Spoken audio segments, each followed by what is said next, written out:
নমঃ শিবা। এই লোকে আজকে ওর ব্রত চলতেছে আমার জাগ্রত শিব পার্বতীর মন্দির থেকে। মার করুণা এবং বাবার দয়ায় প্রায় আগে সন্তান নষ্ট হয়ে যেত, কালপুরুষের একটু ধরা আসলো। অনেক ডাক্তার অনেক কবিরাজ দেখাইছে, ওর মা এবং বাবারা আছে, তারা থেকে আমি করে দিয়ে জেনে নিব কত বছর পরে হইছে, কি কি সমস্যা।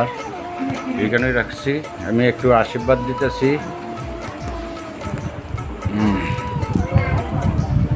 এই ধর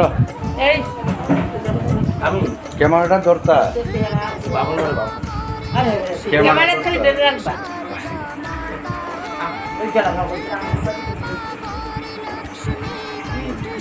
এখানে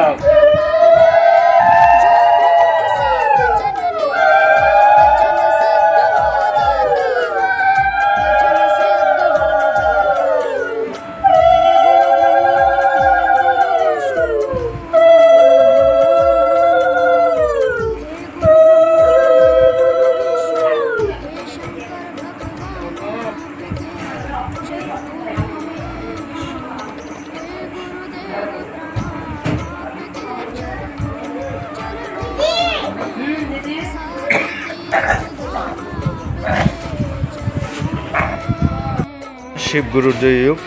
আজকে আইলাম। আপনার বাড়ি কোন জায়গায়? হ্যাঁ, উদয়পুর মাতাবাড়ি। আপনি কি করেন? অটো চালান। আজকে তো আপনার 8-9 বছর পরে আপনার ছেলে আইছে। আগে কবিরাজ ডাক্তার দেখাইছিলেন নি? তুমিও দেখাইছিলা নি? আচ্ছা, ছেলেটা ঘুমাইতেছে, আপনারা আশীর্বাদই করবেন। আর আমার মন্দিরতে যারা যারা সুস্থ হয়ে গেছেন এবং আমার মন্দিরের যে শিব মহারাজের শিষ্যরা আছে, যারা যারা এই ভিডিওটা দেখব, সবাই আমি দেখাইতেছি বাচ্চাটা একটু ঘুমে আছে। এই লগা আবুর টাম্মা। কি নাম আপনার? রীতা। আপনার বাড়ি কোন জায়গায়? মাতাবাড়ি মানে উদয়পুর মাতাবাড়ি। আচ্ছা, যাক, এই লোকে আপনারা যারা যারা ভিডিওটা দেখবেন সবাই মাতা পার্বতী এবং শিব মহারাজের কাছে প্রার্থনা করবেন যাতে সুস্থ এবং সবল থাকে ছেলেটা।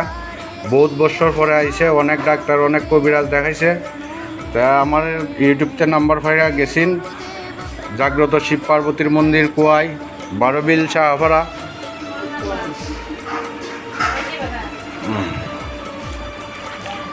এই হইল ছেলেটার মা, এই লোক ছেলের বাবা। আপনি কি হন ছেলের? মেসু। আপনার কি হয়? আচ্ছা আচ্ছা, যাক বালা। যাক, তোমরা ছেলে আমার মন্দিরে গিয়ে হওয়ার পরে খুশি আছো নি? তোমরা খুশি আছো তো? যাক, আর যারা যারা দেখবেন আমার মন্দিরে, যারা যারা মন্দির থেকে সুস্থ হয়ে আইছেন এবং আরও সন্তানের আরও 2টা কাজ আছে এই মন্দির থেকেই, তারা সাথে ধরছিলাম। এই দিনও ভিডিও ছাড়মু, আপনারা দেখতে পারবেন। আর অক্ষণ যে ছেলেরা দেখাইছি, আপনারা যারা যারা দেখবেন সবাই আশীর্বাদ করবেন সে যাতে ভালোভাবে সুস্থ থাকে এবং সবল থাকে। এখানে ভিডিও রাখছি। রাইতো 12 হয়েছে। নমঃ শিবা, নমঃ শিবা। শিবগুরুর জয়ুগ, শিবগুরুর জয়ুগ, শিবগুরুর জয়ুগ।